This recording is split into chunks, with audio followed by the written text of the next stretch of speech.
तो hello guys, स्वागत है आपका एक और नई वीडियो के अंदर। तो आज हम बात करने वाले हैं एक और न्यू एनिमे के बारे में जो कि कुछ दिनों पहले ही रिलीज हुआ है। हाँ, यहाँ पर मैं बात कर रहा हूँ सेंटेंस टू बी हीरो इस वाले एनिमे के बारे में। ये वाला एनिमे एक डार्क फैंटेसी रिवेंज वाला एनिमे है जिसका कि पहला एपिसोड लिटरली 1 घंटे का है। एपिसोड के स्टार्टिंग में मैं थोड़ा सा कंफ्यूज हो गया था कि भाई इन लोग ने ये वाला एनिमे तो एकदम से बीच में से शुरू कर दिया। जैसे ही एपिसोड की शुरुआत होती है हम सीधा फाइट के अंदर ही रहते हैं। स्टार्टिंग के कुछ मिनट कंफ्यूजिंग तो थे, लेकिन भाई एपिसोड के एंड तक आते आते सारी की सारी चीजें जो है वो एकदम से क्लियर हो जाती है। तो इस वाले एनिमे का बेसिक प्लॉट ये है कि इस वाले एनिमे के वर्ल्ड के अंदर एक हीरो बनना जो है वो सबसे बड़ी वाली पनिशमेंट है। यहाँ पर जिन लोग ने बहुत बड़े वाले क्राइम्स करे रहते हैं उन लोग को हीरो की जो है वो पनिशमेंट दी जाती है। तो आप लोग भी यहाँ पर सोच रहे होंगे कि भाई एक हीरो बनना पनिशमेंट कैसी हुई। तो देखो, यहाँ पर किसी भी क्रिमिनल को अगर हीरो का टैग मिलता है तो उसको अपनी मर्जी के बिना मिलिट्री सर्विस के अंदर हिस्सा लेना पड़ता है, जहाँ पर उसको अलग अलग टाइप के मिशंस दिए जाते हैं। तो मिलिट्री के अंदर मेनली उनका काम रहता है डीमन से लड़ने का, और डीमन से लड़ते लड़ते अगर वो मारे भी जाते हैं तो ये लोग जो है वो एकदम से रिवाइव हो सकते हैं। यहाँ पर इन लोग को ऐसी पनिशमेंट दी जाती है कि वो जितनी बार मरते हैं उतनी बार वो रेजरेक्ट हो सकते हैं। ऐसी पनिशमेंट है जहाँ पर हीरो जो है वो खुद की मर्जी से मर भी नहीं सकता। यहाँ पर वो जितनी बार मरता है उतनी बार वो रेजरेक्ट हो जाता है, लेकिन हर बार रेजरेक्ट होते होते हीरोज के अंदर की जो पुरानी मेमोरीज है वो धीरे धीरे करके वाइप आउट होती है। यहाँ पर ऐसा एक टाइम आता है जहाँ पर भाई ये जो हीरोज है वो बहुत ज्यादा मरने के बाद में अपने आप को खो देते हैं। वो एक तरीके से ज़ॉम्बी बन जाता है, और ऐसे ही हीरो बनने की पनिशमेंट जो है वो अपने इस वाले एनिमे के मेन कैरेक्टर ज़ाइलो को दी जाती है, जो कि हीरो बनने से पहले order of the holy knights का फॉर्मल कैप्टन हुआ करता था। लेकिन यहाँ पर उसने एक ऐसा क्राइम कर दिया था जिसके चक्कर में उसको हीरो बनने की पनिशमेंट दी जाती है। और यहाँ पर ज़ाइलो की टीम में और एक हीरो रहता है जो कि रहता है डोटा। यहाँ पर डोटा जो रहता है उसको चोरी करने की बहुत गंदी आदत रहती है। तो इसी चक्कर में जब डोटा पकड़ा जाता है तो उसको हीरो बनने की पनिशमेंट दी जाती है। यहाँ पर भले ही डोटा एक बच्चा लग रहा हो, लेकिन इसकी आई साइड जो है वो काफी ज्यादा अच्छी रहती है, और इसी के चक्कर में यहाँ पर डोटा जो है वो बड़ी आसानी से अच्छी से अच्छी चीजों को चुरा सकता है। यहाँ पर हमको एपिसोड के स्टार्टिंग में ही दिखाया जाता है कि डोटा जो है वो एक बॉक्स को चोरी करता है, और उस वाले बॉक्स को चोरी करते टाइम पे यहाँ पर फेरिस जो कि मॉन्स्टर्स रहते हैं उनने उसके ऊपर हमला कर दिया रहता है, और वहाँ पर वो इंजर्ड हो जाता है। यहाँ पर फेरिस जो रहती है वो डीमन लॉर्ड्स के मिनियंस रहते हैं। यहाँ पर डीमन लॉर्ड जो रहते हैं वो फॉरेस्ट के अंदर या किसी भी क्रीचर्स को एक तरीके से करप्ट करके अपनी आर्मी के अंदर शामिल करते हैं, और उन्हीं सारी क्रीचर्स को फेरिस कहा जाता है। यहाँ पर डोटा जो है वो फेरिस से बच के उस वाले बॉक्स को चोरी कर लेता है, और आगे चलकर हमको पता चलता है कि वो जो कॉफिन रहती है उसके अंदर एक गॉडेस रहती है, और ये जो गॉडेस रहती है वो अभी तक एक्टिवेट नहीं होती है। यहाँ पर उसको एक्टिवेट करने के लिए एक रिचुअल को करा जाता है, जिससे वो गॉडेस जो है वो अपने नाइट को चुनती है। ये जो गॉडेस रहती है उनका मेन मकसद यही रहता है कि उनको अपनी होली नाइट्स को चुन कर उनके साथ मिलकर डीमन लॉर्ड से लड़ना होता है। यहाँ पर गॉडेस जिसको भी अपना नाइट घोषित करती है उनको अपनी पावर्स देती है। तो यहाँ पर अपना एमसी जैसे ही बॉक्स को खोलता है तो वहाँ पर वो पहली नजर में पहचान जाता है कि ये जो लड़की है वो एक गॉडेस है, और आगे चलकर ये जो गॉडेस रहती है वो अपने एमसी को अपना नाइट घोषित करके बार बार बोलती है कि मेरे साथ पैक्ट कर लो, जहाँ पर मैं हर एक फाइट के अंदर तुम्हारी मदद करूंगी और वहाँ पर तुम एक भी फाइट को नहीं हारोगे। लेकिन यहाँ पर पता नहीं क्यों अपना एमसी जो है वो बार बार गॉडेस को मना कर रहा होता है। लेकिन आगे चलकर जब हम एपिसोड के अंदर के इसी फाइट में आते हैं जहाँ पर अपना एमसी का बच के निकल पाना बहुत ज्यादा मुश्किल होता है, वहाँ पर अपना एमसी डिसाइड करता है कि भाई वो सारे के सारे नाइट्स को बचाने के लिए गॉडेस के साथ में पैक्ट यानी कि रिचुअल करेगा, जहाँ पर वो फाइनली गॉडेस के साथ में पैक्ट बना लेता है, जहाँ पर वो ऑफिशियली गॉडेस का एक नाइट बन जाता है। जहाँ पर हमको एपिसोड के एंडिंग में पता चलता है कि अपना जो एमसी रहता है वो हीरो बनने से पहले होली नाइट्स का कैप्टन हुआ करता था, और उसने पहले भी एक गॉडेस के साथ में कॉन्ट्रैक्ट किया होता है। लेकिन वहाँ पर उसको पनिशमेंट मिल रही होती है क्योंकि उसने उस वाले गॉडेस को मार दिया था। यहाँ पर एक तरीके से अपने एमसी को यहाँ पर फ्रेम करा जा रहा था।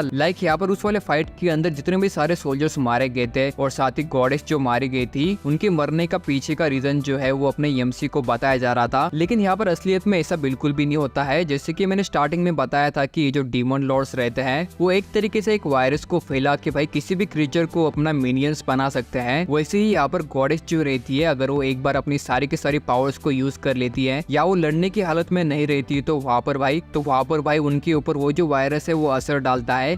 यहाँ पर अपना एमसी अगर उस वाले गॉडेस को नहीं मारता तो वो जो डीमन लॉर्ड है वो उस वाले गॉडेस को अपना मिनियन बना सकता था और उस वाले गॉडेस के पावर्स का यूज भी कर सकता था। तो वहाँ पर अपना एमसी डिसाइड करता है कि यहाँ पर अभी कोई भी रास्ता नहीं है, उसको गॉडेस को मारना ही पड़ेगा। तो वहाँ पर वो जो गॉडेस है वो भी मान जाती है क्योंकि उसको पता था कि अगर वो यहाँ पर मारी नहीं जाती तो यहाँ पर बहुत बुरा वाला हाल हो सकता है। लेकिन अपने एमसी के इतना कुछ बताने के बावजूद भी वहाँ पर जो कोर्ट्स के अंदर लोग रहते रहते हैं उनमें से कोई भी जो है वो अपनी एमसी के ऊपर बिल्कुल भी ट्रस्ट नहीं कर रहा था। लाइक यहाँ पर सारे के सारे बोल रहे होते हैं कि ऐसा बिल्कुल भी नहीं हो सकता है कि गॉडेस जो है वो उस वाले वायरस के शिकार भी हो सकती है, लाइक वो डीमन लॉर्ड की मिनियंस भी बन सकती है। तो यहाँ पर एक तरीके से अपने एमसी को झूठा करार देखते हुए अपने एमसी को हीरो बनने की सजा जो है वो सुनाई दी जाती है, जहाँ पर अपना हीरो जो है वो अपनी मर्जी से मर भी नहीं सकता। लेकिन यहाँ पर हमको मांगा और लाइट नोवेल के अंदर बताया जाता है कि इस वाले सजा से फ्री कैसे होना है। तो यहाँ पर सबसे पहले इस वाले सजा का जो टाइम पीरियड है उनको 100 साल बताया जाता है, और अगर आपको इस वाले सजा से फ्री होना है तो आपको एक तो टोटल विक्ट्री चाहिए रहेंगी, या जितने टाइम तक आपको सजा दी गई है उतने टाइम तक आपको अपने मिशंस को पूरा करना होगा।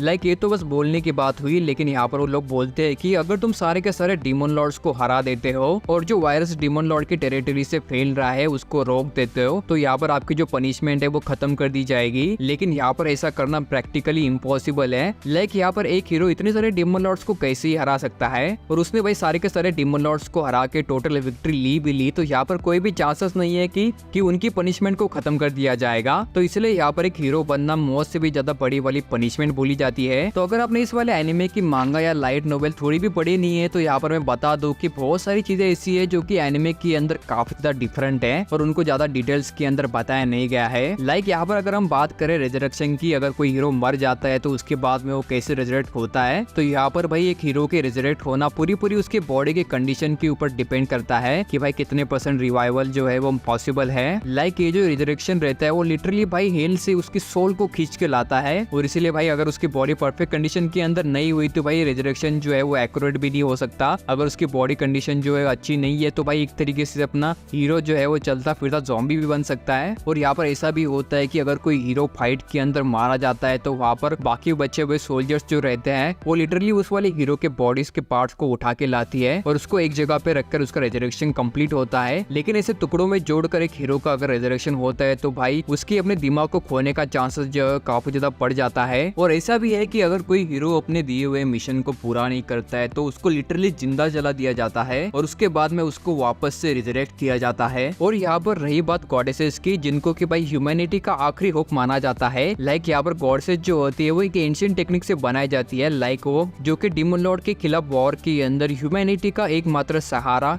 यानी कि ह्यूमैनिटी का सबसे ज्यादा स्ट्रॉन्ग वेपन बोली जाती है। और यहाँ पर पूरे एनिमे के अंदर बस 12 गॉडेस रहती है जो कि होली नाइट को दी जाती है, जहाँ पर होली नाइट्स का काम रहता था कि उनको गॉडेसेस को प्रोटेक्ट करना है और उनको सही टाइम पे यूज करना है। और यहाँ पर जो गॉडेसेस रहती है उनके पास में अलग अलग एबिलिटीज रहती है जो कि अपने अपने चुने हुए होली नाइट्स को अलग अलग एबिलिटीज देती है। भले ही यहाँ पर ये जो गॉडेस जो रहती है वो दिखने को फीमेल रहती है, लेकिन यहाँ पर ऐसा बोला जाता है कि इन सारे गॉडेस का कोई भी ऑफिशियल जेंडर नहीं होता। लाइक यहाँ पर इनको भी एक वेपन की तरह ही बनाया गया है, जिनका मेन काम ये है कि उनको भाई अपने होली नाइट्स के साथ में मिलकर डीमन लॉर्ड्स को मारना है। तो यहाँ पर बताने के लिए इस वाले एनिमे के बारे में बहुत सारी बातें हैं। लाइक इसका जो प्लॉट है वो काफी ज्यादा गहरा जाता है। अगर यहाँ पर मैं एवरी सिंगल थिंग बताने लग गया तो ये वाला वीडियो काफी ज्यादा बड़ा हो जाएगा। तो यहाँ पर मैं सोच रहा हूँ कि शायद से मैं इस वाले एनिमे की मांगा और लाइट नोवेल को एक्सप्लेन करना शुरू कर दूं। लाइक ये वाला एनिमे नया नया आया है तो यहाँ पर बहुत सारे लोगों ने इसकी मांगा या लाइट नोवेल नहीं पढ़ी रहेगी। अगर आप लोग भी चाहते हो कि भाई मैं इस वाले एनिमे की लाइट नोवेल या मांगा को एक्सप्लेन करूँ तो मुझे कमेंट में जरूर बता देना। तो चलो गाइस आज के इस वीडियो के लिए बस इतना ही रखते हैं। अगर आपको ये वाला वीडियो पसंद आ गया होगा तो जाते जाते इस वाले वीडियो को लाइक करके चैनल को सब्सक्राइब कर देना।